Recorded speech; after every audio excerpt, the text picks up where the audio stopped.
ওকে sorry আমি দুঃখিত একটু সমস্যা হওয়ার জন্য দুঃখিত। এবার খেয়াল করে দেখো যে জিঙ্ক আয়ন শনাক্তকরণ কিভাবে করব আমরা। জিঙ্ক আয়নের মধ্যে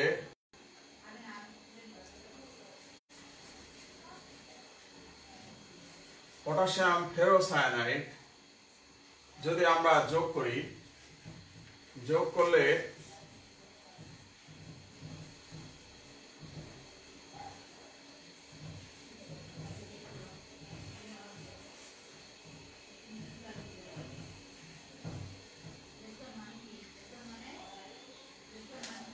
দেখো এই রিঅ্যাকশন থেকে খেয়াল করে দেখো যে জিঙ্ক আয়ন যখন পটাশিয়াম ফেরোসায়ানাইডের সঙ্গে রিঅ্যাকশন করবে তখন থার্ড ব্র্যাকেটের মধ্যে যে অংশটা আছে এই থার্ড ব্র্যাকেটের অংশটা তোমার একদম ঠিক থাকবে, এখানে কোনো চেঞ্জ হবে না। there will be no change in the third bracket but change হবে, there will be changed the outside of the third bracket. Third ব্র্যাকেটের আউটসাইডে হলো বন্ধনটা আয়নিক বন্ধন, এখানে বন্ধনটা আয়নিক প্রকৃতির, এই কারণে এখানে পরিবর্তন হবে। ভিতরে সমযোজী, ভিতরে কোভ্যালেন্ট ক্যারেক্টার, ভিতরে সমযোজী ক্যারেক্টার, যার জন্য ভিতরে কোনো পরিবর্তন এখানে হবে না। এখানে তোমার পটাশিয়াম আয়ন কি হবে, রিপ্লেস করবে তোমার জিঙ্ক আয়নের দ্বারা। জিঙ্ক আয়ন যখন পটাশিয়াম আয়নকে রিপ্লেস করে দিবে, সরে দিবে, প্রতিস্থাপন করবে, তখন এখানে জিঙ্ক বসে যাবে। ভালো করে দেখো চারটা পটাশিয়ামের চার্জ কত, 4+।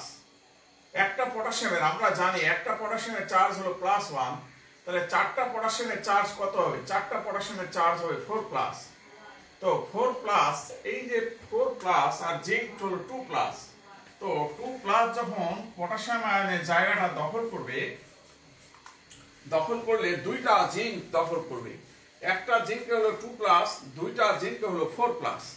তাহলে 4+ এখানে চার্জ দখল করলে তখন চারটা পটাশিয়াম এখান থেকে সরে চলে যাবে, যার পরে এখানে তোমার সাদা অধক্ষেপ সৃষ্টি হবে। এই সাদা অধক্ষেপ সৃষ্টি হলেই আমরা বুঝবো যে এটা জিঙ্ক আয়ন উপস্থিত আছে। এছাড়া জিঙ্ক আয়ন অন্যভাবে টেস্ট করা যায়, এটা হলো কেস 1, এটা হলো কেস 1। এবার কেস 2 অন্যভাবে শনাক্ত করা যায়। ধরা যাক জিঙ্ক একটা লবণ আছে, জিঙ্ক ক্লোরাইড একটা লবণ, এই লবণের মধ্যে যদি আমরা সোডিয়াম হাইড্রোক্সাইড যোগ করি, যোগ করলে প্রথমে জিঙ্ক হাইড্রোক্সাইডের সাদা অধক্ষেপ পড়বে, জিঙ্ক হাইড্রোক্সাইডের সাদা অধক্ষেপ পড়বে, এটার সঙ্গে তোমার সোডিয়াম ক্লোরাইড স্বাভাবিকভাবে তৈরি হবে। এখন এই জিঙ্ক হাইড্রোক্সাইডের মধ্যে যদি সোডিয়াম হাইড্রোক্সাইডটা অতিরিক্ত থাকে, এটা অতিরিক্ত সোডিয়াম হাইড্রোক্সাইড যখন আসবে, আসলে রিঅ্যাকশন করলে সোডিয়াম জিঙ্কেট তৈরি হবে, সোডিয়াম জিঙ্কেট প্লাস পানি তৈরি করবে। সোডিয়াম জিঙ্কেটটা হলো দ্রবণীয়। এরপর সোডিয়াম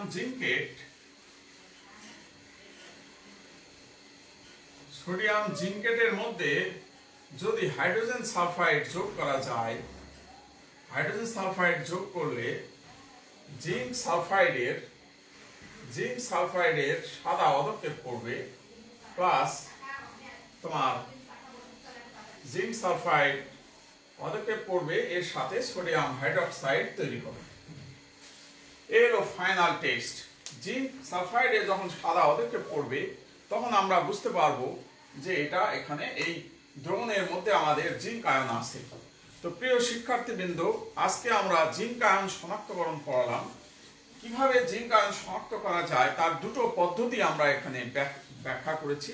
তবে পরীক্ষায় যদি প্রশ্ন থাকে তাহলে আমরা যে কোনো একটা পদ্ধতি আমরা উল্লেখ করব, হয় কেস 1 নয় কেস 2। এটা লিখলেই 3 নম্বর পাওয়া যাবে। এখন কেউ মনে করবে এক লাইন লিখে 3 নাম্বার, কোনো সমস্যা নাই, এটা এক লাইন হোক 3 লাইন হোক, সঠিক টেস্ট যদি কেউ লিখতে পারে তাহলে আমরা তাকে 3 নম্বর দিয়ে দেব। তো প্রিয় শিক্ষার্থীবৃন্দ, তোমরা বিক্রিয়াগুলো ভালোভাবে দেখে নাও এবং বিক্রিয়াগুলো উঠিয়ে নাও। আমি তোমাদের মন্তব্যগুলো দেখি একটু। হ্যাঁ, তোমাদের মোটামুটি সব ঠিক আছে, লেখা দেখা যাচ্ছে। প্রিয় শিক্ষার্থীবৃন্দ, তোমাদের আমি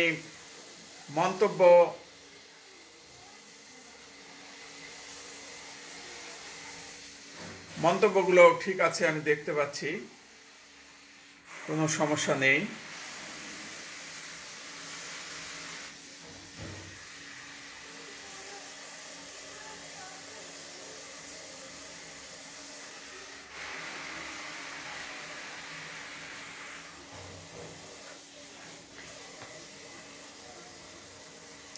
ক্যামেরায় ফোকাস প্রবলেম বলছে।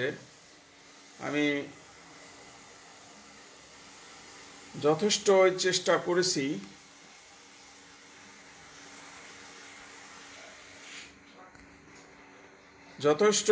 করেছি, লাইট দেওয়া। এবার দেখো, আশা করি এবার সমস্যা হওয়ার কথা না।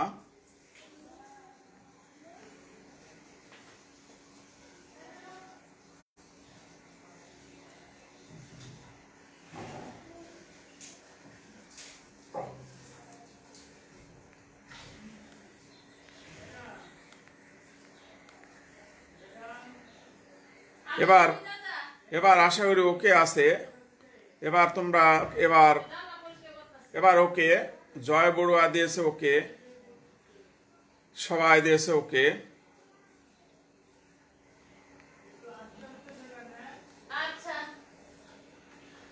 এবার দেখা যাচ্ছে, হ্যাঁ ক্লিয়ার, ওকে। তাহলে এখন সব ক্লিয়ার আছে, ওকে, থ্যাংক ইউ। এবার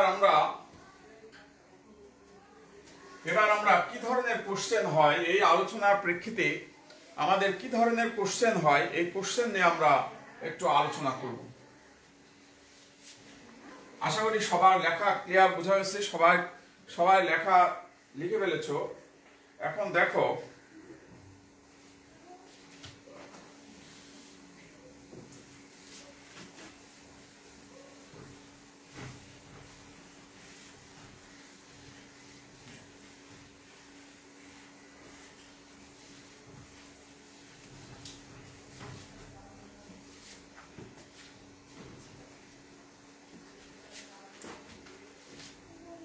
এখন আমরা একটা কোশ্চেন লিখব। কোশ্চেনটা দেখো, সিকিউ।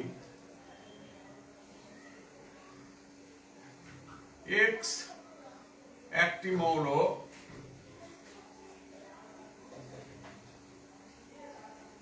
যার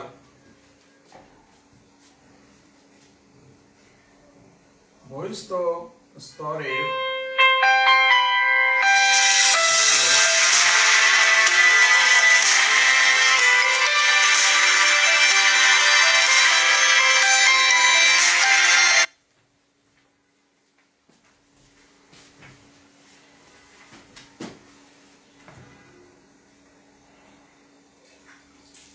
ইলেকট্রনের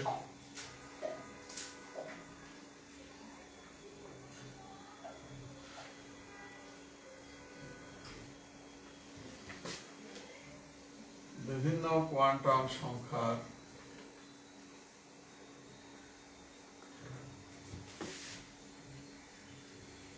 মান, ধরা যাক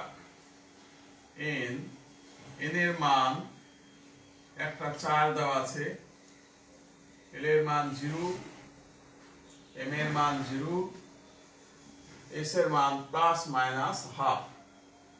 এই তথ্যটা দেওয়া আছে। আর একটা তথ্য দেওয়া আছে, নাম্বার 1 তথ্য এটা, নাম্বার 2 তথ্য এটা হলো এন এর মান 3 দেওয়া আছে, তারপরে এল এর মান 2 দেওয়া আছে, এম এর মান +2 +1 0 -1 -2, এটা দেওয়া আছে। আর এখানে তথ্য দেওয়া আছে হলো তোমার 5 ইন্টু প্লাস মাইনাস হাফ, এরকম তথ্য দেওয়া আছে।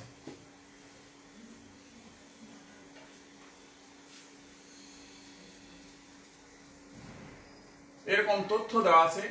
এই তথ্য দিয়ে এবার বলা আছে যে এক্স মৌলটি, এক্স আয়ন, প্রশ্ন হলো এক্স 2 প্লাস আয়ন কিভাবে শনাক্ত করবে।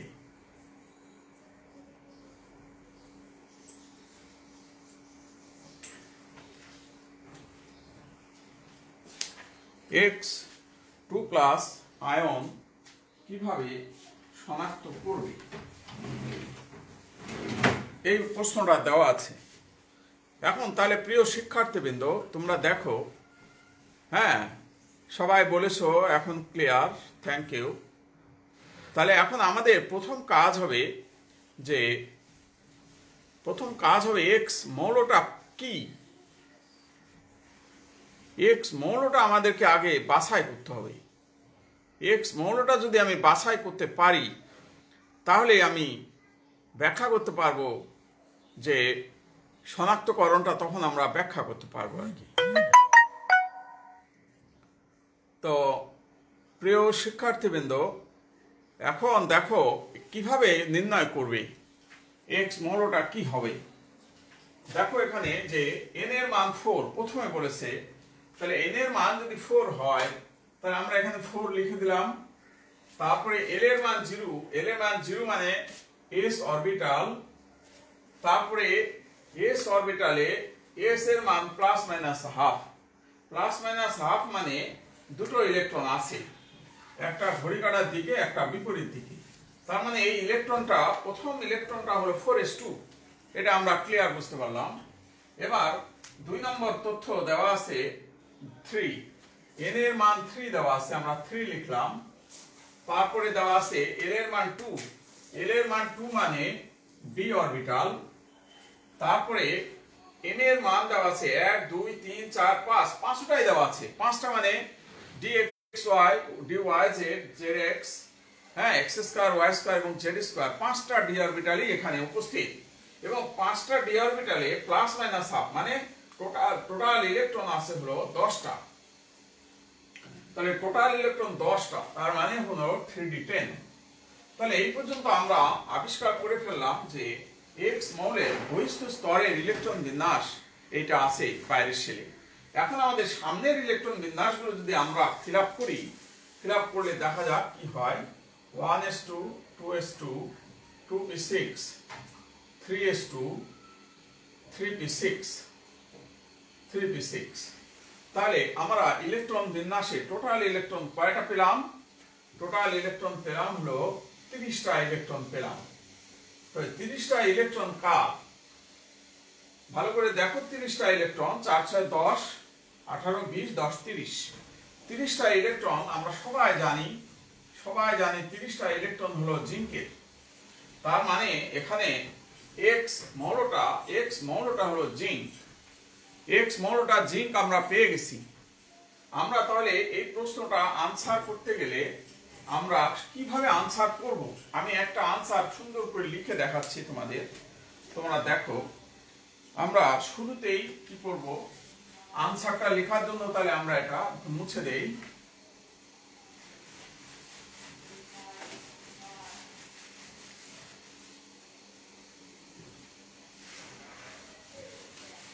আমরা লেখাটা শুরু করব যে এক্স মৌলের বহিস্থ স্তরের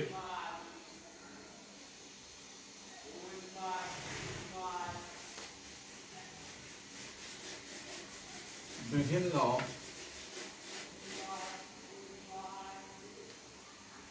কোয়ান্টাম সংখ্যার মান হতে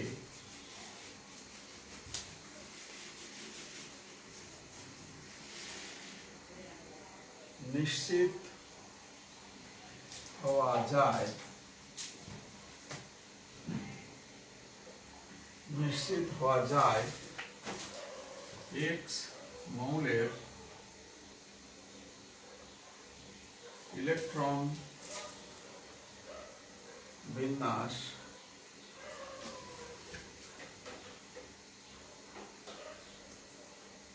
নিম্নরূপ। এক্স মৌলের ইলেকট্রন বিন্যাসটা নিম্নরূপ হবে সেটা আমরা নিশ্চিত হলাম। নিম্নরূপটা কি হবে?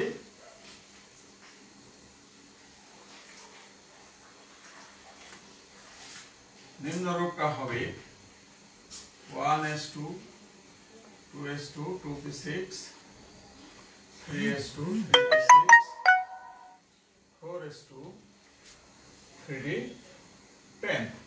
এটা নিশ্চিত আমরা হয়ে গেলাম। এখন এক্স ইলেকট্রন বিন্যাস হতে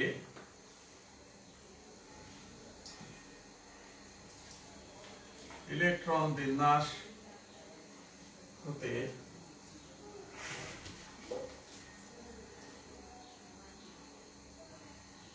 নিশ্চিত হওয়া গেল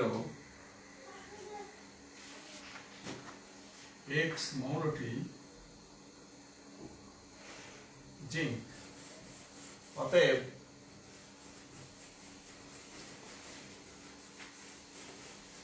এক্স মৌলের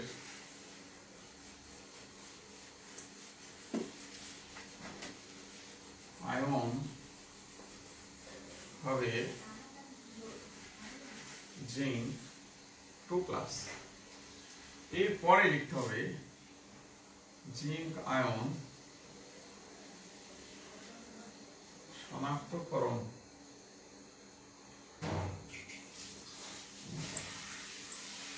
তারপরে তোমার বিক্রিয়া লিখতে হবে জিঙ্ক আয়ন প্লাস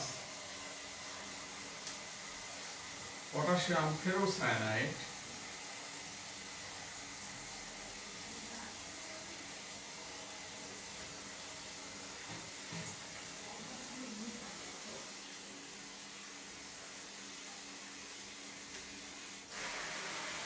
এটা সাদা অধক্ষেপ পড়বে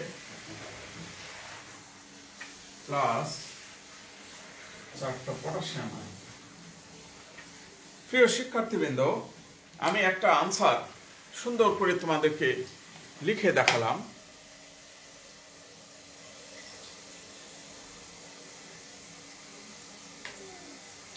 আমি একটা আনসার তোমাদেরকে সুন্দর করে লিখে দেখালাম।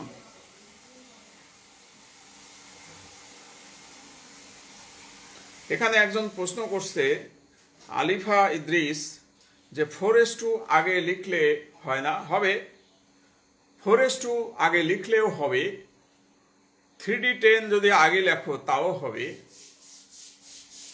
3d10 আগে লিখলেও হবে, পরে লিখলেও হবে।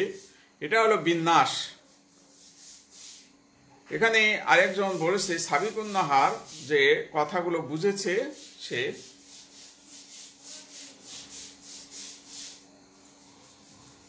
সুরায়া মাহমুদ, সাইফি মাহমুদ সবাই বলেছে যে পড়া লেখাগুলো বোঝা গেছে। ঠিক আছে, তোমাদেরকে ধন্যবাদ। এভাবেই আমরা আনসারটা এইভাবে করতে পারি আর কি। এখন এখানে 3d10 যদি ভিতরে লিখি, 4s2 বাইরে লিখি, তাতেও কোনো সমস্যা নাই। এখানে ইলেকট্রন বিন্যাসটা যেভাবে লেখা আছে এটা হলো আব্বা ও নীতি অনুসারে লেখা আছে। হ্যাঁ, এগুলো সব আব্বা ও নীতি অনুসারে লেখা আছে। অতএব আব্বা ও নীতি অনুসারে তোমরা লিখলেই বেটার। কেউ যদি লিখতে চায় হ্যাঁ সাজিয়ে, সেটাও লিখতে পারে, তাতেও কোনো সমস্যা নাই। অতএব আশা করি তোমরা আলোচনাটা বুঝতে পারছো এখন। এরপরে আমরা যে বিষয়টা নিয়ে আমরা আলোচনায় যাব সেটা হলো অন্য আরেকটা মৌল শনাক্তকরণ নিয়ে আমরা কথা বলবো। এখন এই কোশ্চেনটা, আমরা যে কোশ্চেনটা সেট করেছিলাম, এই কোশ্চেনটা আরো অন্যভাবে হতে পারে। হ্যাঁ, আরো অন্যভাবে কিভাবে হতে পারে সেটাও আমরা দেখাবো। গত ক্লাসে আমরা দেখিয়েছি, আজকে আমি সবগুলো আরেকবার করে দেখায় দিচ্ছি।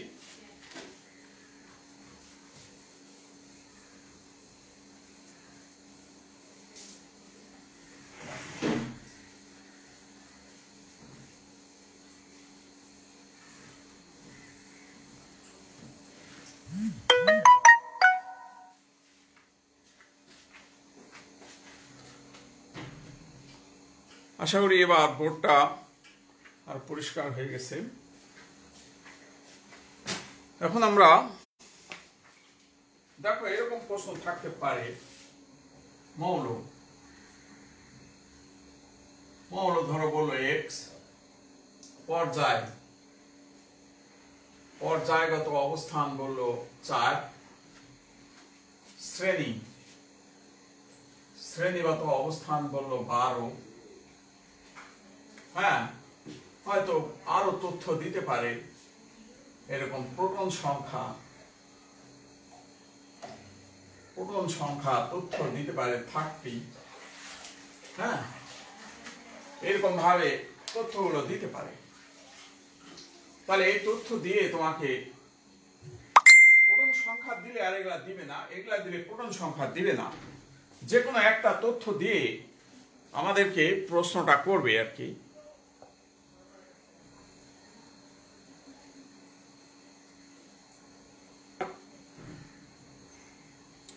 ওকে, থ্যাংক ইউ, তোমরা আমাকে ইন্সপায়ার্ড করছো, আমি খুশি হলাম।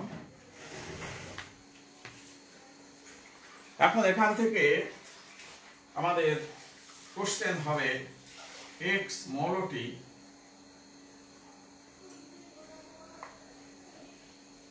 কিভাবে শনাক্ত করবে। এইভাবে সৃজনশীল প্রশ্ন হয়, সৃজনশীল প্রশ্নগুলো এভাবে হয় আর কি। প্রিয় শিক্ষার্থীবৃন্দ, আজকে আমি এখন একটা তোমাদের এমসিকিউ দেব, একটা এমসিকিউ নিয়ে আলোচনা করব।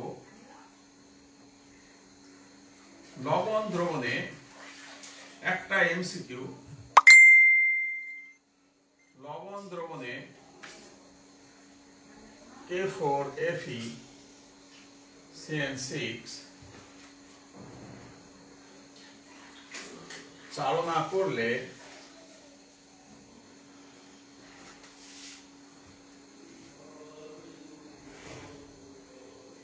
সাদা বর্ণের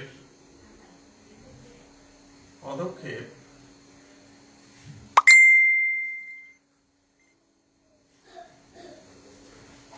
তৈরি হয়।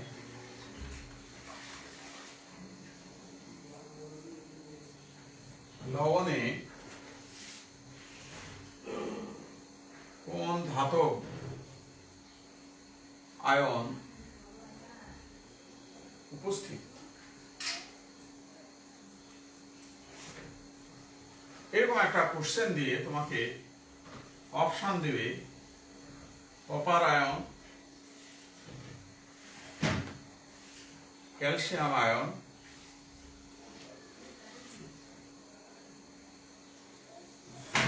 Carbonate ion, zinc ion. এরকম ভাবে অপশন দিবে। প্রিয় শিক্ষার্থীবৃন্দ, আশা করি তোমরা এমসিকিউটা এখন সহজেই বুঝতে পারছো। আমাদের আজকের পড়া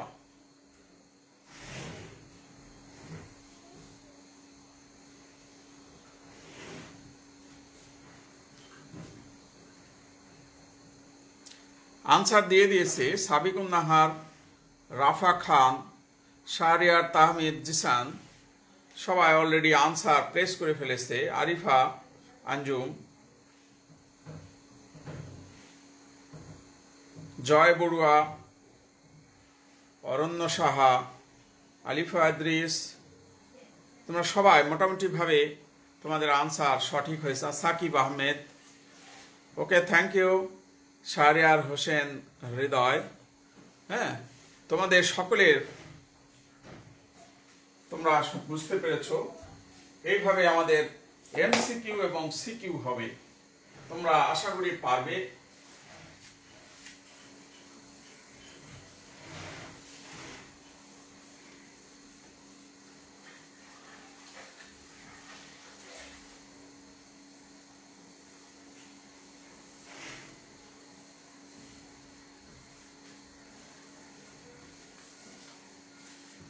এখন আমরা নেক্সট আরেকটি আয়ন শনাক্তকরণ নিয়ে আমরা আলোচনা করব।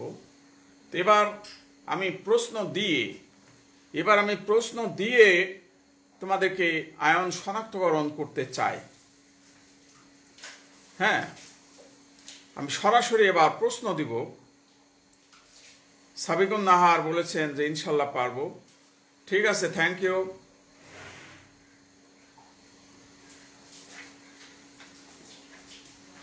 দেখো, এবার আমি যদি তোমাদেরকে বলি যে n সমান 4,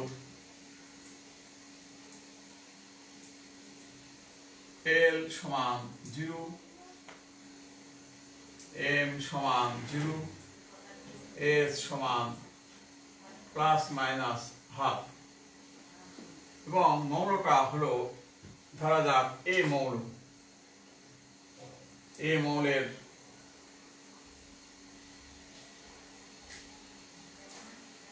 বহিস্থ স্তরের বিন্যাস আমি এরকম দিলাম। বহিস্থ স্তরের কোয়ান্টাম সংখ্যার মান, হ্যাঁ, বহিস্থ স্তরের কোয়ান্টাম সংখ্যার মান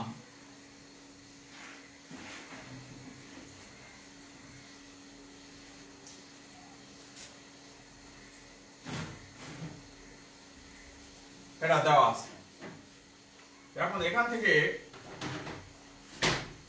প্রশ্ন হবে যে এ এর আয়ন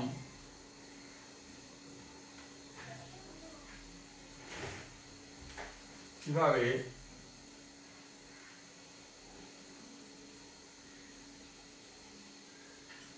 শনাক্ত করবে। এখন এখানে এই মৌলটা হলো প্লাস মাইনাস হাফ S2, তার মানে মৌলটা দেখো আমরা লিখবো যে এই মৌলের ইলেকট্রন বিন্যাস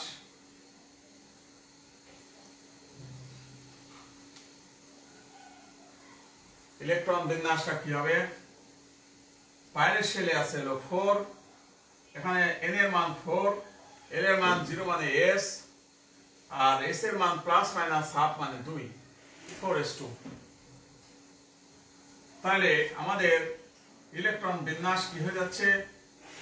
1s2, 2s2, 2p6, 3s2, 3p6, 4s2।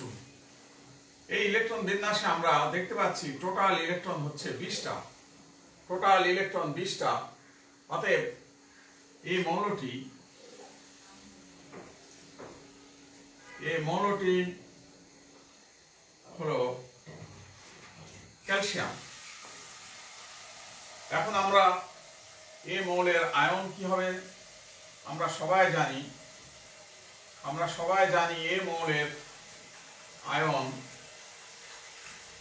Calcium 2+, কারণ এটা 2 নম্বর গ্রুপের মৌল। বাইরের শেলে 2টা ইলেকট্রন, এজন্য এটা 2 নম্বর গ্রুপের মৌল। 2 নম্বর গ্রুপের মৌলের যোজনী সবসময় 2 হয়।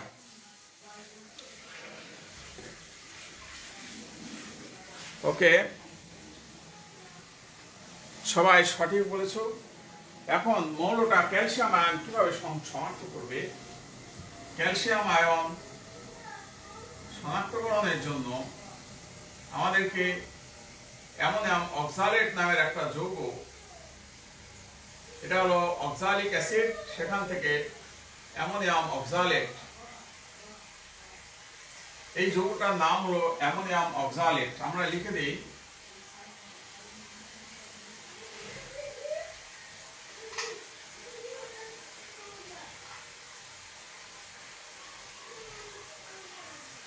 Ammonium oxalate. অ্যামোনিয়াম অক্সালেট যখন আমরা চালনা করব ক্যালসিয়াম আয়ন দ্রবণে,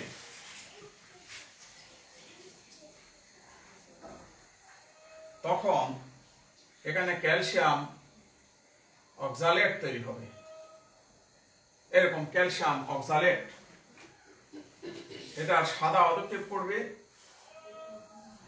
এটার নাম হলো ক্যালসিয়াম অক্সালেট।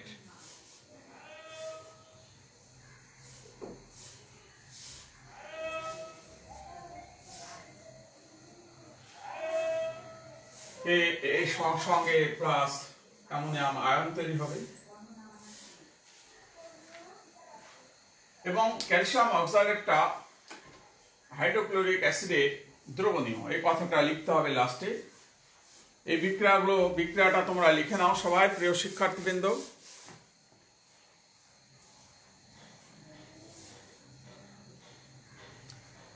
আলিফা ইদ্রিস লিখেছে, স্যার ইজি মনে হচ্ছে কোয়ান্টাম সংখ্যা, আগে কোয়ান্টাম সংখ্যা পারতাম না, মনে হয়তো অনেক টাফ। তো তোমাদেরকে ধন্যবাদ। মাহাদি হোসেন রোয়ান, তুমি সঠিক আনসার দিয়েছ, ক্যালসিয়াম আয়ন হবে। আলিফা ইদ্রিসকে ধন্যবাদ। অ্যামোনিয়াম অক্সালেটকে সাকিব আহমেদ যেভাবে লিখেছো এটাও লেখা যাবে, একসঙ্গে করেও লেখা যাবে, কিন্তু আমি গাঠনিক সংকেত দিয়ে লিখেছি। হ্যাঁ, ওকে। ইসরাত সাদিয়া এগিয়ে যাচ্ছে, ডান। এখন আমাদেরকে লাস্ট একটা লাইন লিখতে হবে। অ্যামোনিয়াম অক্সালেটের সাদা পদক্ষেপ।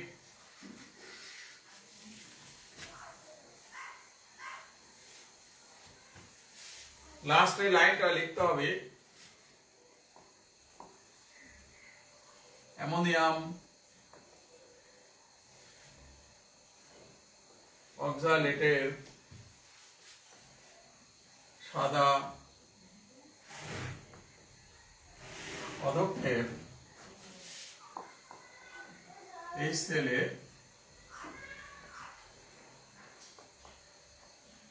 দ্রবণীয় হবে। আমাদেরকে এই লাইনটা, লাস্ট লাইন এটা লিখতে হবে। এই লাইনটা লিখলে আমরা তখন সঠিক আমাদের আনসার হবে।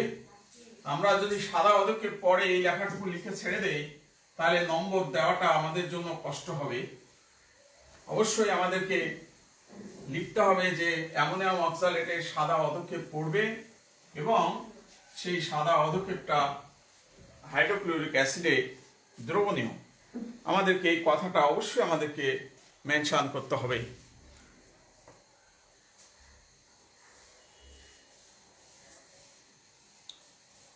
ওকে, থ্যাংক ইউ, তোমাদেরকে ধন্যবাদ সবাই। মাহাদি হোসেন রুয়ান বলেছো ইউটিউবে ক্লাস নিলে ভালো হবে। ইউটিউবে এখন ক্লাস আমরা আপাতত নিচ্ছি না, পরে দেখব। তোমরা টোটালি ক্লিয়ার তোমাদের কাছে?